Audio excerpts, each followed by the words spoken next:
Today on Ask This Old House. Swapping out a radiator isn't too difficult, but there are some tricks to getting it exactly right. Now there's not enough room to get a wrench on here, so you'll notice there's two little tabs on the inside. If you work outside, there's one piece of safety gear you need to have in your toolbox, and I'll show you why it's important. And repointing brick can be easy, as long as you follow all the steps. I'm going to Milwaukee to show you how to do it. Sounds like a bigger job than I was anticipating. Not at all. By the time we're done, you're going to be a pro. That's next on Ask This Old House.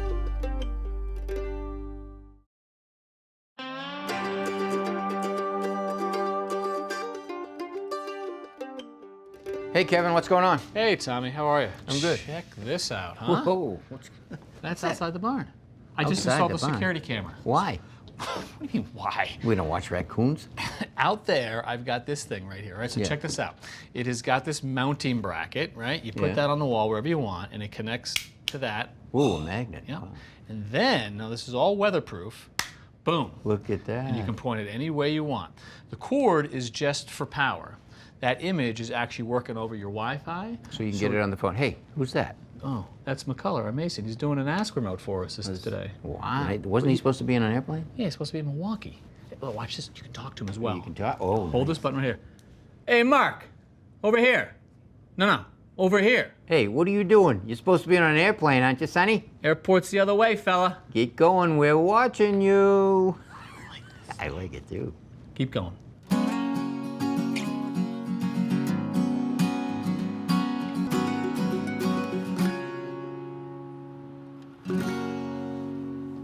Richard, thanks for coming over today. Glad to be here. What a beautiful old house. Oh, well, thank you. Spectacular. Up here, we have 4 bedrooms. Okay. One of them we're using as an office right now, but we're going to be moving my son in because we're expecting another baby. Awesome. That's great. Well, thanks. Congratulations. Appreciate it. But before we move him in here, this is the room that is not comfortable. It's a little cold here in the wintertime. Well, I tell you, as I look around the house and all the other bedrooms here, all the other radiators stand that standard height of about 38 inches. There's 3 columns, and this one is definitely not that. It looks like somebody in the past probably took out the original radiator, spun the valve over, and put a smaller one here, probably so they could put a bureau right here. But what we got to do is find you the right size radiator in order to get this thing to heat right. So actually, one of the radiators I took out of the kitchen downstairs, I still have it, and I think it would work. It's the regular height? Good. Yeah, I think it would So work well here. Let's look into that, because it's really important to have the right size radiator in every room.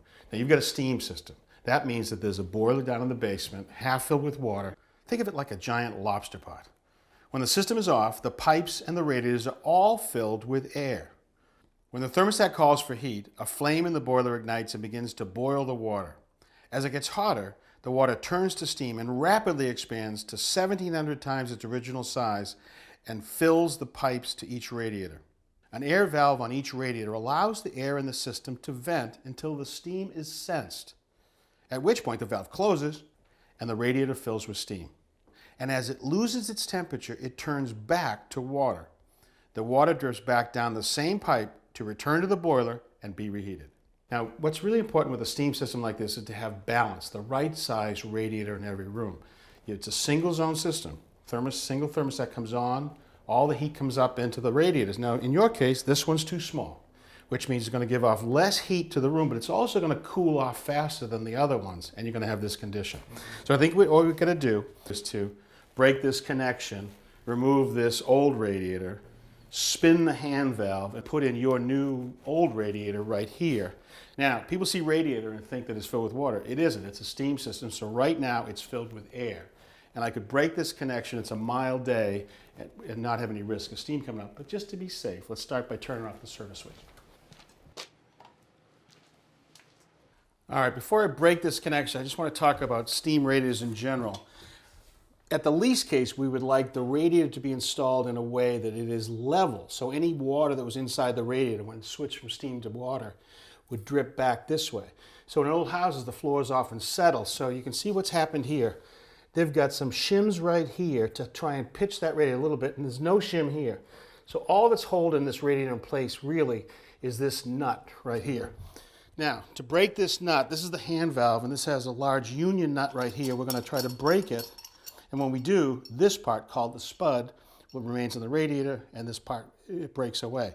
Now, anytime I work on old piping like this, the steam that's expanded and contracted a bunch of times, I want to be careful how I use the wrench. If I put this wrench onto the nut like this, and only bit here and here, what could happen is as I tighten or loosen, I could take this nut and take it out of round and turn it into an oval, and that would wreck it.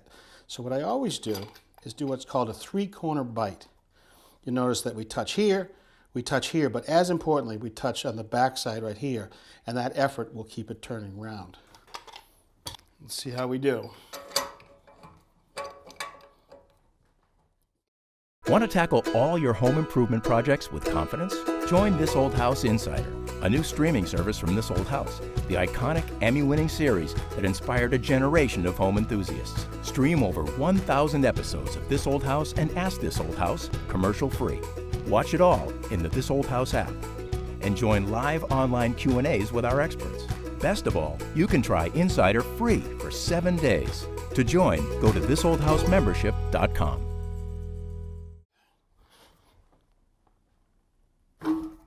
That was easy. Good. Okay, so now the union is broken. Let's just wiggle this out of here. So let's be careful of the floors. Any water? Just a little bit. All right, so careful. Lift it with me. Let's put it right onto the pad. Okay. Good. So let's get this one out of here and go find your new old radiator. All right. All right, get Skinny coming through the door there. Go. Good. This is so great you actually saved this thing. Yeah, it was all part of the plan. Okay, yeah, I don't think so. Careful of the floor. Yep. Good. All right, so now we have to spin this hand valve this way, and if I'm going to spin it, I might as well replace it and give you a new one, okay? And if we replace the hand valve, we'll also do the spud on the new radiator. So we're going to do a couple of wrenches here. 3-corner bite on the pipe, and then on the valve. Now come on in here, Tom, and I want you to try pulling that with us. Ready? Okay, let's try a little persuasion. All right. Stick that onto the black. 1, 2, 3. Hold back against me.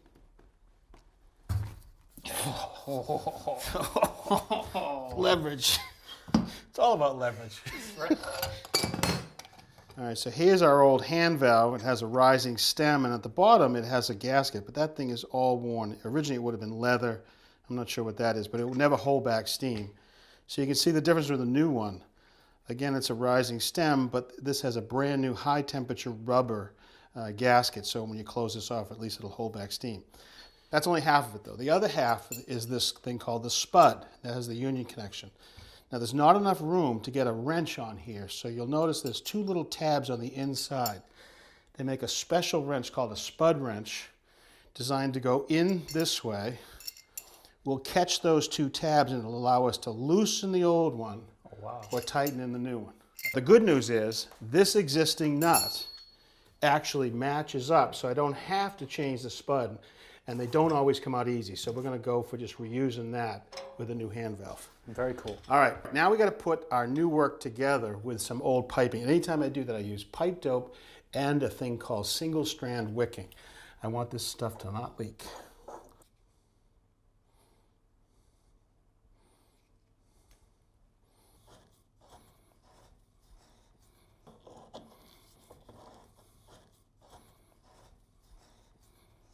So early on, I'll use adjustable pliers and then use 2 wrenches to snug it up.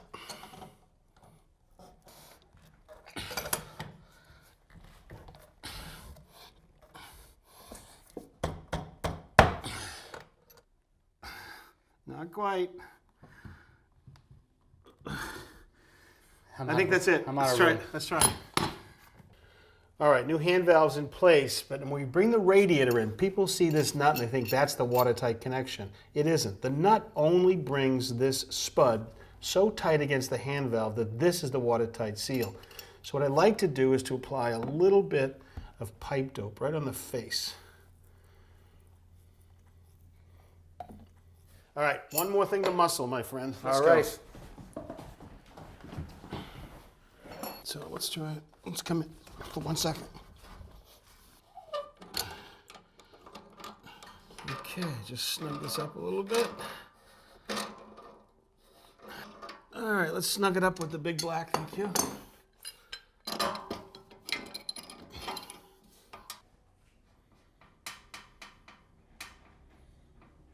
Great. That should do it. Open the valve, turn on the system, and give it a test. All right. All right, thermostat is on. You should be feeling some heat. Heat's coming up. That's good. You know what it looks like? What's that? Looks like it's always been there. Well, I can't thank you enough. It was my pleasure. You were a great help. Oh, thank you. Good luck with the baby, too. Thank you, sir. Great. Take care.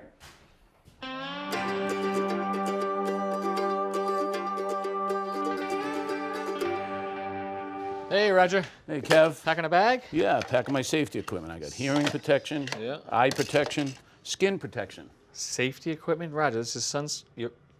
You're going fishing, aren't you? No. You're going fishing? Nope, but the sun's causing problems with a lot of people, namely contractors. You got roofers, landscapers, carpenters. They're in the sun all day long. So, no offense, Roger, but you do not look like a guy who was wearing suntan lotion all your life. Not Well- that I do either, but... Because I didn't, I had a problem. I've had a couple things removed from my face that were precancerous, but I also had a melanoma on my back. Wow, you had melanoma. Yeah. Well, that's nasty Yeah, stuff. I mean, but it's very deadly. Right. Although very preventable, too. Right, it's caused by exposure to the sun, strictly, that's it. So you know something about this, huh? I do.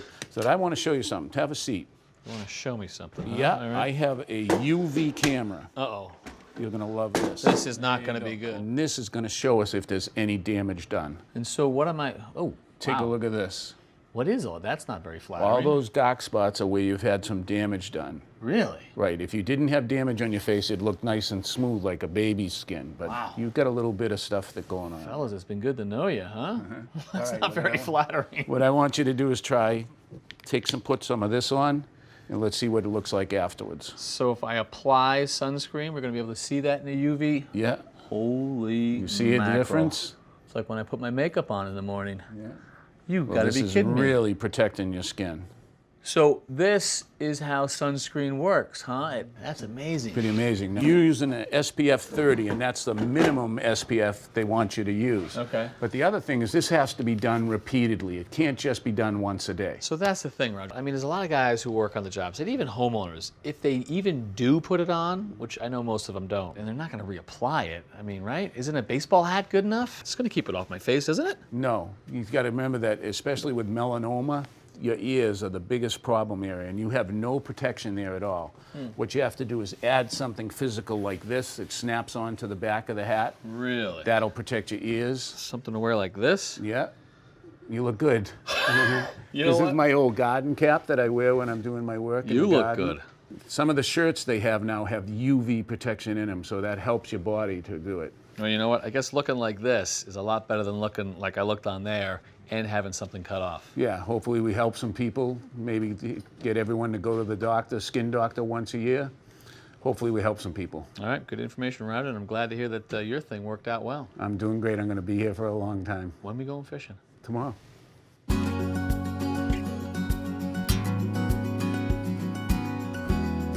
Milwaukee is a city that's made for masons. Look at this neighborhood. Practically every house on the street is made out of brick. And if you head downtown, you'll see something pretty unique. It's called Cream City Brick, and they were made here locally in the mid-1800s. The high amounts of lime and sulfur in the clay, when fired, gives the brick its bright yellowish color. It also makes it very porous and very hard to clean. Cream City brick haven't been fired since the early 1900s, although they still remain an icon of the city. In fact, one of the nicknames of Milwaukee is Cream City. Summer? Mark, Hi. nice to meet you. Welcome to Milwaukee. Well, thank you. I love the house. Thanks. I've lived here about 3 years. It was built in 1929, 1930. Okay, so 1929, that's not a Cream City brick then? No, it's not. Okay, because I know that they actually stopped firing that brick maybe about 30 years before this house was built. Yeah, I so- think so. Yeah, I can still tell though it's a Midwestern brick. I can tell because of the color. The sulfur in the lime that's in the clay gives it that color. So you emailed in because of some particular problems that you have with the brick. Yeah, I did. I'm a teacher and I'm off this summer, so I have some time to do some projects. And one of them was I wanted to replace some of the mortar in my bricks. It's crumbling in places and cracked, so I wanted to repair that before winter. Okay, why don't you show me? Sure, there's some spots in the backyard. All right, great. All right, Mark, so around the corner, underneath the window, is some spots that I noticed. Okay. So here's the window, and then I noticed that there are some few cracks in the mortar and some of it's missing entirely. Right. So you see this joint right here? Yeah. We call that a head joint. It's in between the brick. Okay. We call this a bed joint, okay? We have problems with both of them, as you can see. Mortar's completely fallen out of this head joint. We're gonna correct that. Okay. If you look at this bed joint under the sill, you see it? Yeah, it's starting to crumble it's too. very crumbled, it's gray, wrong color. You can see that we had a guy come in here. He matched the color pretty well. The guy before him though, not so well. You see this gray mortar? Yeah, I wondered what that was. Yeah, it's just a sloppy guy doing a sloppy job. We're not gonna work like that, of course, but over here we have some of the original joints. Yeah, it seems a lot smaller. It's a lot smaller. So what you and I are gonna do is we're gonna take all that out, take that head joint out, take everything out from under the sill, and then we're gonna come back with the right tools, the right color mortar, and we'll be good to go. All right, sounds like a bigger job than I was anticipating. Not at all. We're gonna go step by step, and by the time we're done, you're gonna be a pro. All right, sounds good. All right, let's go. Okay, Summer, so here are the tools that we're gonna use to clean the mortar out. This is a brick hammer, and this is a pointing chisel. All right, So sounds have at good. So what do I need to do first? What you're gonna do is you're gonna take this pointer, you're gonna get it into the top of the joint. Okay, You're gonna be pointing it down, just as you are, okay. and then you're gonna start tapping that with the brick hammer. And do I use which side of the brick This hammer? end, flat This head. end? Yep. Okay.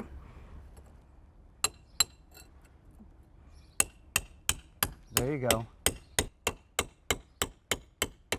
Okay, pull that out now. All right. Reset at your angle, exactly. Now go back down on that hammer. Great, pull out, start again. See how you're doing that? Yep, so Oh, just great. keep pulling it out and moving down further. And moving it down, yeah, you're halfway done, that's great. Great. Now don't be afraid to reverse direction. Now to get that little bit, don't be afraid to go up Go at up. it. Yep. Just be gentle. You don't want to damage the brick. Okay, you're doing a great job. Now just remember, you want to get that joint exposed at least 3/4 of an inch, which you probably just did. Okay.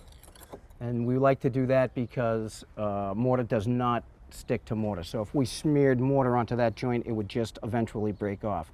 So mortar does stick to brick, and that's why we like to go in at least 3/4 of an inch. Okay, so the more brick that's exposed, the better it is. The more exposure, exactly. Okay, you're doing a great job. What I'm gonna do is I'm gonna take a thinner chisel. I'm gonna go behind you, the ones you've already done. I'm gonna clean out just a little bit more, and you can continue on and do the rest of the head joints in front of you. All right. Okay? We're gonna do all the head joints first. That'll weaken the bed joint and make the bed joint easier to chisel out.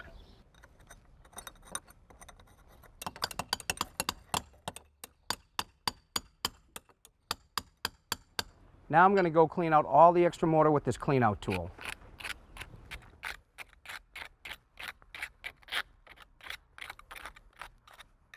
Okay, so now what we want to do is brush out all that dust. All right, should I start at the top and work my way down? Start at the top and work your way down, exactly.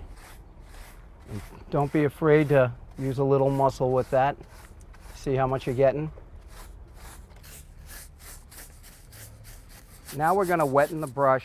It's going to do two things. It's going to pick up some of the extra dust, but it's also going to dampen the brick so the mortar bonds better.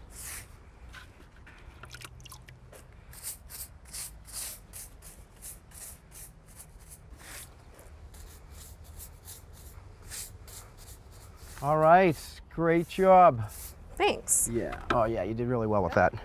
Okay, so the most important thing that we're trying to do here today is match the mortar. Okay. So what we did is we took a chip out of the wall, went all the way down to our local brickyard, put it up against some already pre-made swatches. We found a color. Yours is called moccasin. It comes pre-mixed, which is great for us. Portland cement, lime, sand, the color moccasin, and all we have to do is add water. All right, so what we want to do with the water is add it slowly.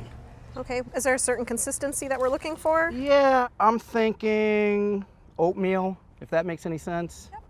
But that's a nice consistency to work with. Okay. So we're just going to want to add and twist. Like we're going to do just another little dab.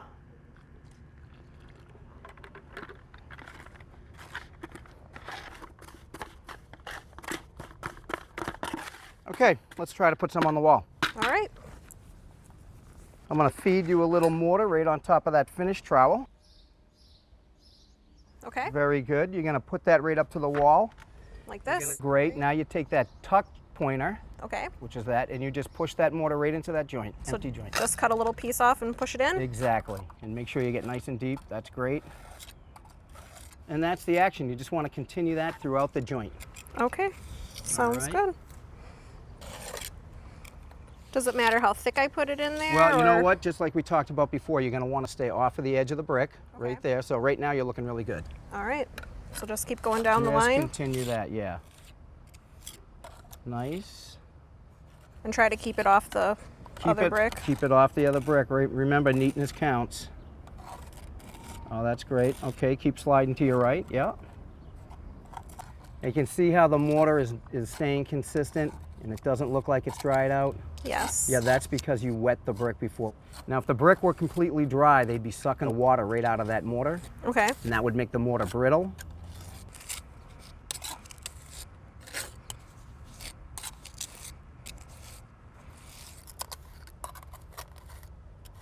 Nice. That's it. You're doing a good job pushing it all the way through. Okay, so now we're going to want to go over the head joints. Okay. We switched trowels on you, which is fine, right? But now you're going to take your joiner, you're going to try to flip that mortar up on the back side of your joiner, stuff it right into the head joint, and pull it down. Oh, nice.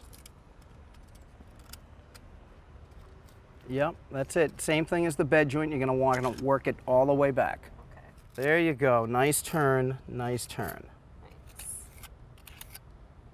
The final step is to use a horsehair brush, brush off all the excess, and blend the mortar. All right, Summer, looks great. Thanks. Oh man, I love the way you stayed off the edge of the brick, just like the original work. That is great. Don't worry about the color. It's all gonna cure 4 or 6 weeks. It'll all cure together. I can already tell that we have a great blend going. And you know, what do you think? You did your first masonry project. I think you did a great job. What do you think? Thanks. It was a lot easier than I thought it was. Yeah. So again, you spend $75 on some tools and material. You get a day out here, do what we did, and you got something behind you. I think you did a great job, yeah. Thank you. Well, I had a great teacher. I really appreciate it. Well, I appreciate you saying that, and thanks for having me out. Bye.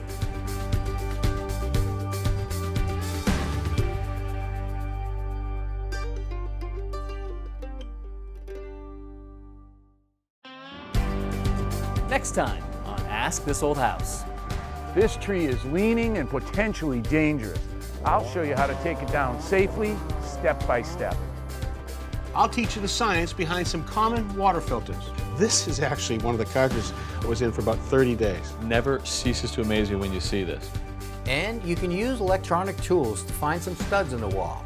But I'll show you some other ways to do it. Thanks for watching. This Old House has got a video for just about every home improvement project, so be sure to check out the others. And if you like what you see, click on the subscribe button to make sure that you get our newest videos right in your feed.